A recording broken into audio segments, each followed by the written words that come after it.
Well, this is probably unprecedented news in the Nikon space, perhaps ever, whilst I've been alive. Perhaps the only thing that is bigger than this is maybe the announcement of the Z mount itself. But in a way, I think not, because the Z mount, the Z system announcement was an announcement, and we didn't really know what it all meant back in 2018. But here, 3 years later, Nikon announces the flagship Z mirrorless camera, and we should expect an unprecedented imaging experience. The Z9 flagship camera is formally announced as of today, the 10th of March 2021. This is showing to the world and to Nikon users, Sony, Canon, Panasonic, Leica, Fuji, Olympus, and everybody else, it's showing to them what Nikon is going to be able to achieve. Just like the A1, this camera shows us what the future looks like. The technology in this camera will trickle down over the next few years.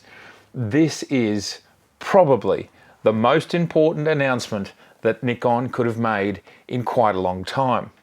Now, you might think that Nikon has not given us very much information at all, but actually the 3 pieces of information that they have given us are more telling than you would think. Plus, the high-res image of the front side of the camera reveals a lot that we can learn about what the Z9 will look like. Now, Nikon stress on their website that the camera design may change a little bit from what we're seeing here, but I suspect it won't change too much. So in this video, not only do I want to say that the Z9 is formally announced, and I want to go through everything that we can work out from not only the specifications that they have told us, but also what we can glean from that image, from that one image. And how much like a D6 is it? Here I have my D4, and these things are absolute tanks.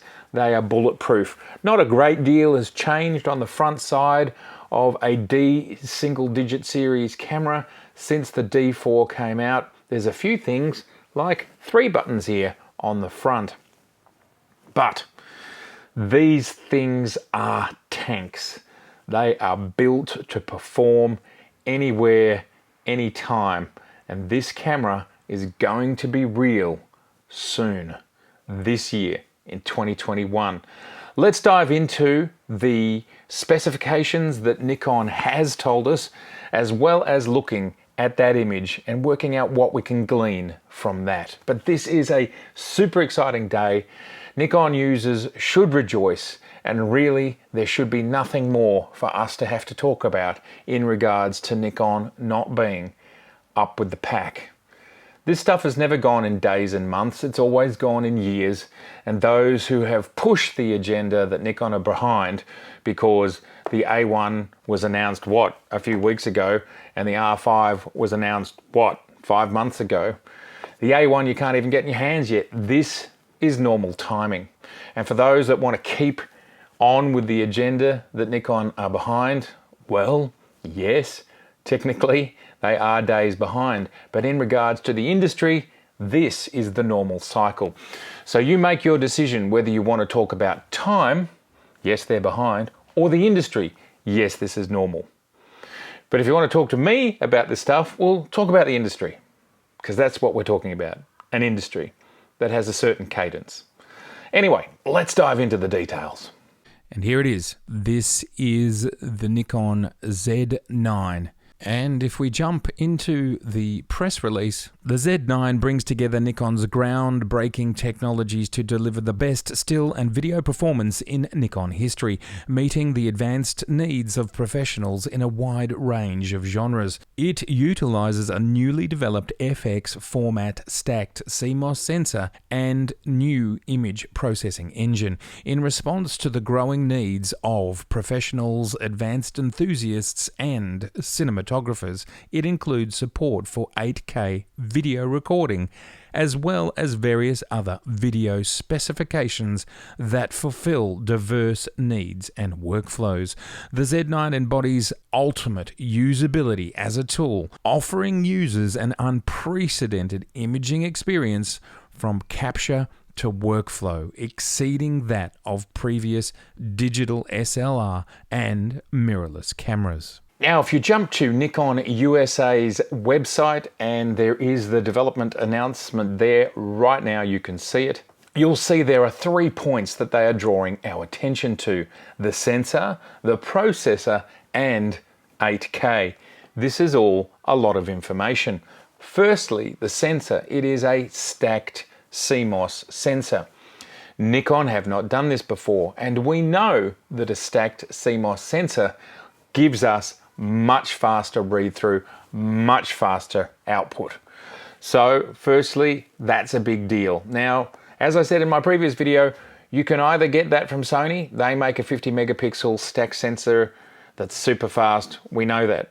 That's one option. Or the other option is they've designed it, Nikon have designed it, and someone else is fabricating it. Either way, this sensor is here, it exists, they're formally talking about it, it will be in a Nikon camera. And it was just a few weeks ago that people were telling me, there's no way that Nikon is going to get stacked sensor technology because Sony won't give it to them. Well, either Sony has, or they're doing it themselves, but here it is formally on Nikon's website.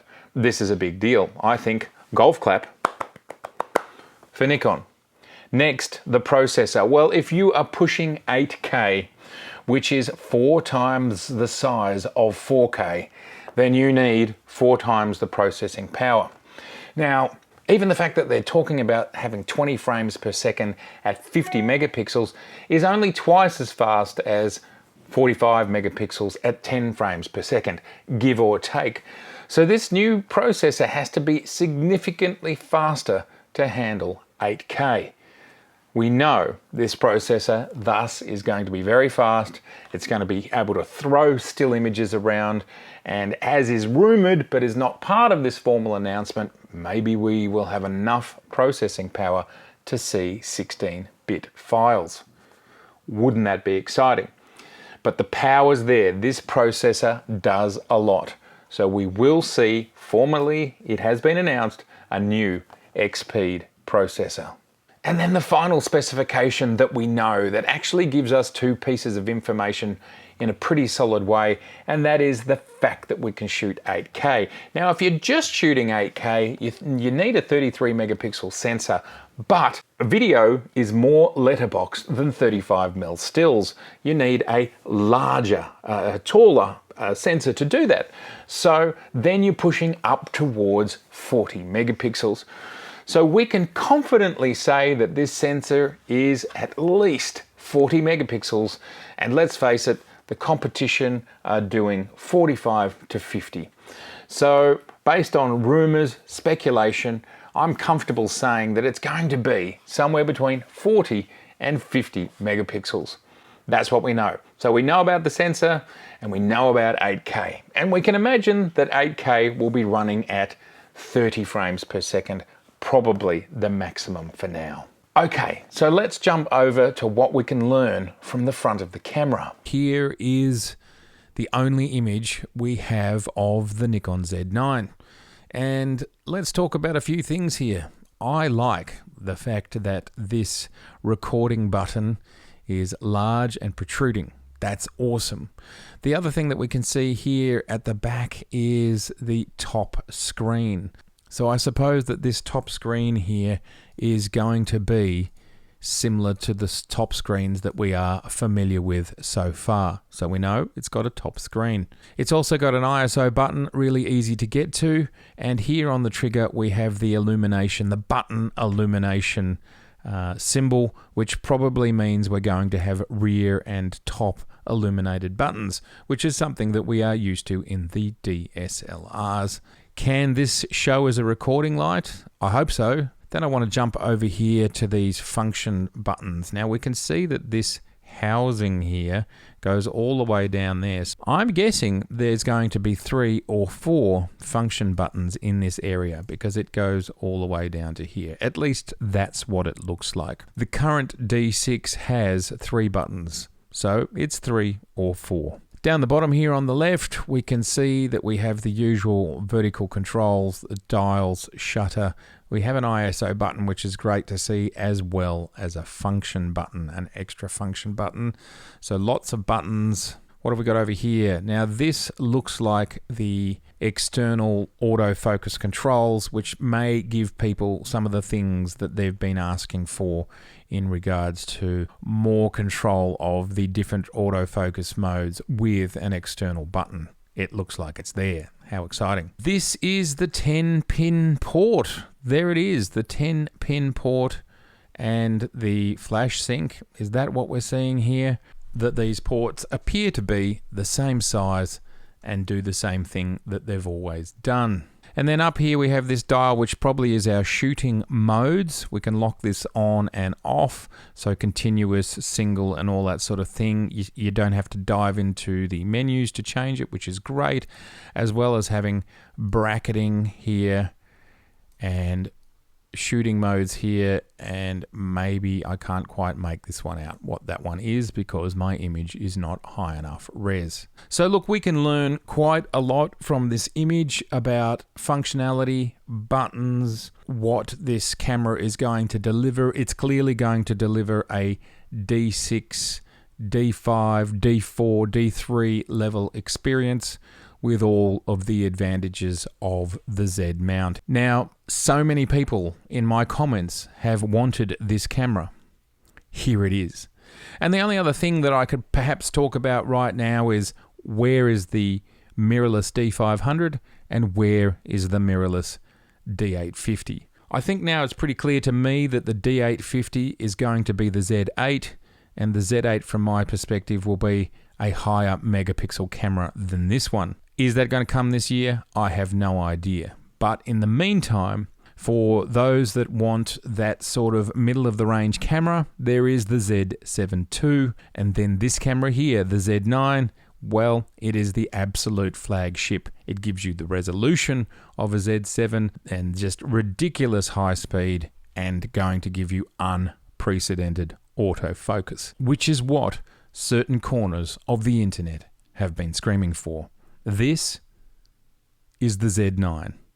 Well, there we go. As I said at the opening, this is a spectacularly exciting announcement, perhaps the most important announcement Nikon has made in a very, very long time.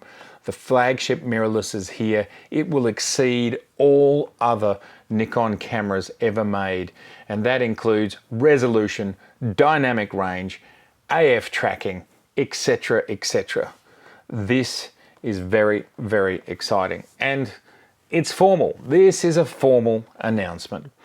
I'd love to hear your thoughts. I'd love to hear what you think those specifications are. What's it going to be? What do you want to see? What do you think the Z9 is going to be all about? And how much will it be? Will it exceed the $6,500 of the A1? It's really interesting to wonder. I mean, right now, to the very best of my understanding, it is the only mirrorless body formally announced that is a full-sized, full-bodied, vertical integrated gripped, full-size battery, mirrorless camera to date. Does that command a higher premium than the A1? If you go much higher than $6,500, maybe you can edge that up to $6,999, and that I would have thought is the absolute bleeding breaking point that the price can be. Or Nikon could go in the other direction and make it $6,000 and be less expensive than the A1 and then surprise the market and sell a lot of units. Interesting, isn't it? Love to know your thoughts on all of this. Fantastic to see you. If this is your first time here, I would love to see you again, so please do subscribe. Please share this video, please like. There's over 300 videos you can watch right now if you look down there. I'll see you soon. Blowing my mind. Okay, bye. We'll talk about some other stuff next, I promise. The 70-200 with the 2x teleconverter. I've been shooting in various different conditions, cityscapes, animals, in a zoo, and here at Wilson's Prom, which is an absolutely glorious national park. Hopefully my camera's not getting too much sand. I'll see if I can get you a shot here with the 400mm.